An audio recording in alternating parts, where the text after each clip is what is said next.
Well, good morning, everyone. As you might guess, I am very pleased to announce a tentative labor agreement that has been reached between the railroad workers and the railway companies.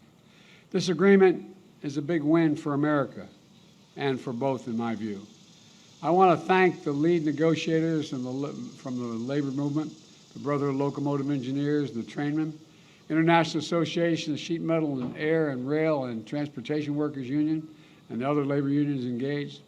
And this is a win for tens of thousands of rail workers and for their dignity and the dignity of their work. It's a recognition of that.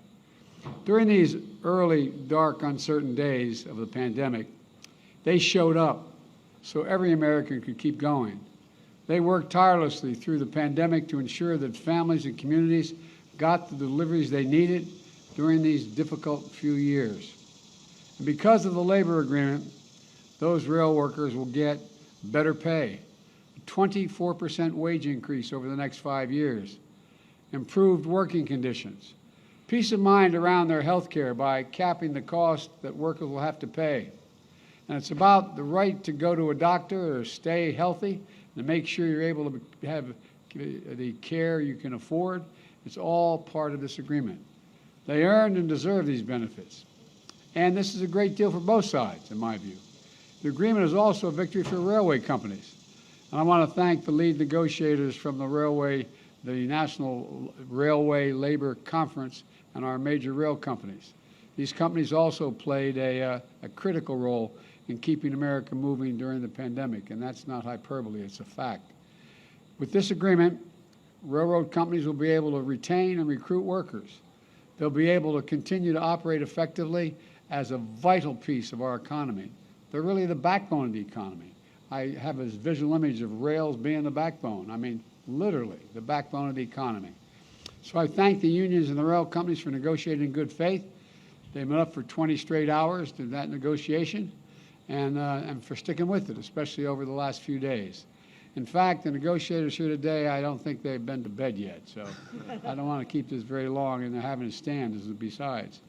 Together, we reached an agreement, you reached an agreement that will keep our critical rail system working and avoid disruptions of our economy. And I'm grateful for the members of the administration who worked tirelessly on both sides to help get this done. I especially want to thank Labor Secretary Marty Walsh, a card-carrying union member and the first union labor secretary in decades, for his tireless round-the-clock work.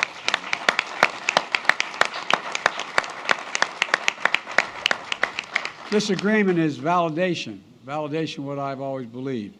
Unions and management can work together for the benefit of everyone. They're traveling now, a number of them up, but I want to thank Secretary of Transportation Pete Buttigieg and Agriculture Secretary Tom Vilsack, who are deeply involved, along with, I want to thank Deputy Labor Secretary Julie Sue, Director of the National Economic Council Brian Deese, and the Deputy National Director of Labor Celeste Drake for this commitment and hard work. To the American people, this agreement can avert the significant damage that any shutdown would have brought. Our nation's rail system is the backbone of our supply chain. Everything you rely on, and it's hard to realize this, from everything from clean water to food to gas to liquefied natural gas, to everything, every good that you need seems to end up on a rail getting delivered to where it needs to go. With unemployment still near record lows and signs of progress in lowering costs, this agreement allows us to continue to rebuild a better America with an economy that truly works for working people and their families. Today is a win, and I mean this sincerely, a win for America. So I want to thank you all for getting this done, both business and labor. Thank you, thank you, thank you, and may God protect our troops. Thank you so much. Thanks. Mr. President, when will the railway workers come back online? Mr. President, is it premature to celebrate before the unions vote? Mr. President, grocery prices are up over 13%. What do you tell struggling Americans? Rail's moving, it's not going to go up. The migrants? Are you confident the situation at the border is under control, Mr. President? Mr. President, is unpaid sick leave good for workers?